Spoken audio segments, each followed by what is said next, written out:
Hey everyone, and welcome to John Talks Indian Cinema. I am your Indian Cinemaniac, John, back with another 10ish-minute review.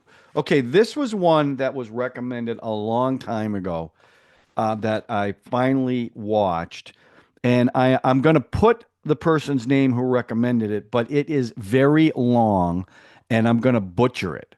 So for my sanity, and I apologize to this person, but I'm going to just call them MVJ. Okay, MVJ recommended this, and it's Jigarthanda Double X from 2023, a Tamil film. It's directed by Karthik Subbaraj, and I haven't seen anything they've directed. It stars Raghava Lawrence, S.J. Suryah, Nimishia Sajayan, who was I did see in The Great Indian Kitchen, Il Varaso, and Naveen Chandra. Now, as far as I can tell, I haven't seen these actors in any films, so they were all new to me. Okay, so let's start with the story. The story is about a guy who wants to be a cop because his father was a cop.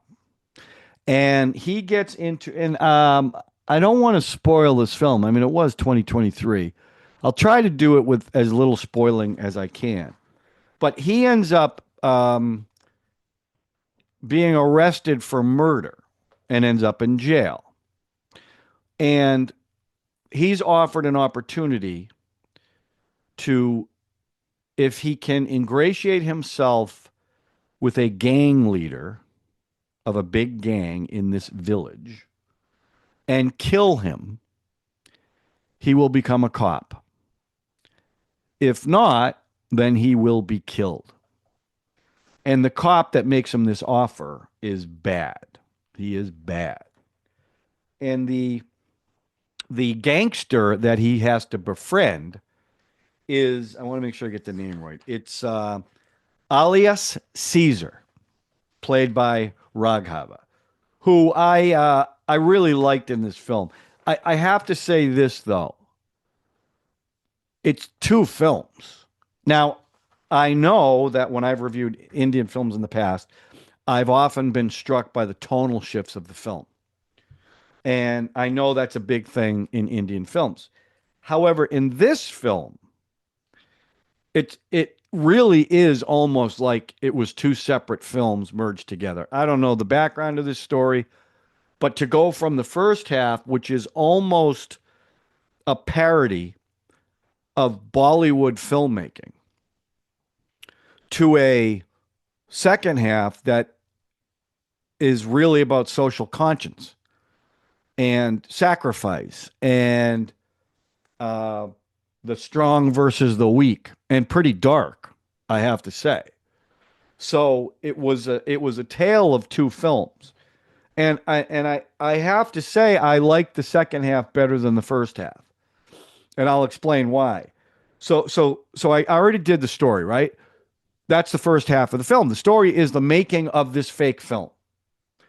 And how through the making of the film, the director, who was played by S.J. Suryah, and it's Ray Das is the character's name. He kind of starts to like this gangster, who is played. First of all, he's a Clint Eastwood, loves Clint Eastwood, and when Clint Eastwood filmed one of his spaghetti westerns, I'm not sure if it was The Good and the Bad, the Ugly. I'm not sure which one it was, but Lee Van Cleef was in it. So this character was there when it got filmed. And he said Clint Eastwood gave him a weapon, and the weapon was an 8mm camera. So that's what they're using to film this movie. And the movie is a biography of the gangster. And he wants to turn it into this big heroic thing because dark-skinned Indians are never the heroes. So that's the first half. And it's funny the way they talk about the story and the musical numbers. And there's a funny bit where they talk about what the interval is going to be like in his film. and it's the interval of the actual film, which then leads to the second half of the film. But there's even a scene in the theater, and the theater only, it's his theater, Caesar's, and they only play this Clint Eastwood film. And that's where he confronts people, and he gives them a chance. He gives them a gun, and then they do a shootout while the film's playing in the background. So that stuff I really liked.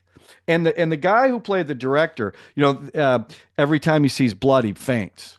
So that's a bit in the film, and that's how he got arrested for the original murders. Which you find out later on in the film. There's a connection. I won't tell you what it is, but there's a connection to Caesar. So now the second half, there is a character named Shatani. I think that's what it was, Shatani, who is killing elephants and villagers too, I believe.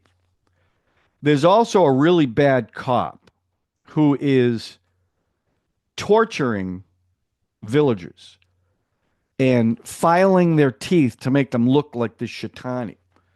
So now the thinking is, we'll make a film of Caesar capturing the Shatani, and the odds are Shatani will kill Caesar, so he won't even have to do it, the director. Well, what ends up happening is they end up getting Shatani. But that, and I don't want to give it away. I don't want to give it away, but I will tell you that the end of the film, well, not the very end, but the climax of the film is how Caesar becomes in reality the hero that he was portraying in his biopic with the help of the director. And that's a scene, for those who have seen it, that is just brutal. It is brutal and completely unexpected after the first half of this film. First half is a much lighter in tone than the second half. But the second half gets dark. And the payoff at the very end was really good. That's why I liked the second half of the movie a lot more than the first half, even though it was like Dr. Jekyll and Mr. Hyde. So I'm going to give the story a 4. Now, I have no idea about the truth of what was happening in the second half of this film. Like, is that really a thing? I don't know that. And I would love if anyone could tell me, who have seen it, if that stuff is actually happening. Because in this film, the government's pretty heavy-handed, and they're really the driving force behind the bad things that happen. But I'd like to know, is that a thing, especially with the elephants? Now, people were complaining about the CGI, but that really didn't bother me. There was only like one where I was like, oh, that looks really fake. But for the most part, they looked pretty real. I didn't have a problem with that. It was also in an area, I've watched a lot of films over the last 2 years. It's an area of the world that I really haven't seen once they got to the forest, the hills, whatever it was.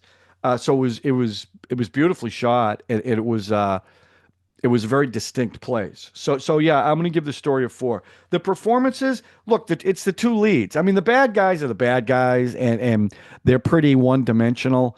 But the gangs were against each other, and it was very confusing for, I would say, the first half hour. So I did have trouble following it in the beginning. But once they developed their relationship and they humanized Caesar a little bit, even though he's still a bad guy, but he was looking out for his people. And he's big into the movies, and he wanted to be a movie star. Not a movie star, but he wanted to be a hero. I really liked him in this. And it's not like he's not an over-the-top actor. He doesn't do everything big. The fight scenes were good, but he had a little twinkle in his eye. He could be bad when he wanted to be.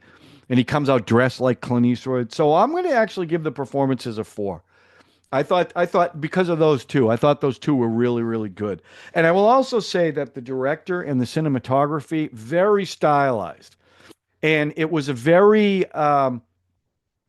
it was shot very differently in each half. In the first half, it was really bright colors. There were The scenes were tinted a certain color, different angles, where the second half was pretty stark when they got to the forest and the village and the people. So I loved the look of it. I really did. Now the music, like the first song, after he shoots a guy, and the song is, "If you're not entertained, stop being a pain in my head." That was a big number, and it was kind of funny.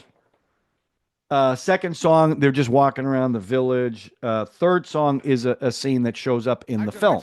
So they set up a musical number for the film because that's what you do in these films. And then I'm trying to think. And the rest, I think, was pretty incidental music, which I liked. I mean, it wasn't like, it didn't stand out for me. Like there was a scene where they all played drums. That was pretty, I mean, and it's towards the climax of the film where we're all playing a drum. That was really effective. So, I'm kind of neutral on the music. So I'm going to give the music a 3. So overall, I think I got to give this movie a 4. Once you got past the first half, the first half hour, and once you accepted the really radical tonal shift of the second half, and I mean, it's like I said before, it's like 2 separate films. But the payoff for me, there are certain films that I've watched that you go through them and you're like, yeah, it's okay. It's kind of hard to follow. But then there's a payoff. And the payoff makes what you just went through worth it. And in this film, there's 2 payoffs, one in the village and then one in the town that they lived in with the movie theater. That is really, really good and kind of puts a smile on your face. So that's why I'm gonna give it an overall 4. So good call on this one. Now I guess I got to watch the original because I know there's another one called Jigarthanda. So is it worth me watching it after watching this? Do I have to? I don't know. You let me know in the comment section.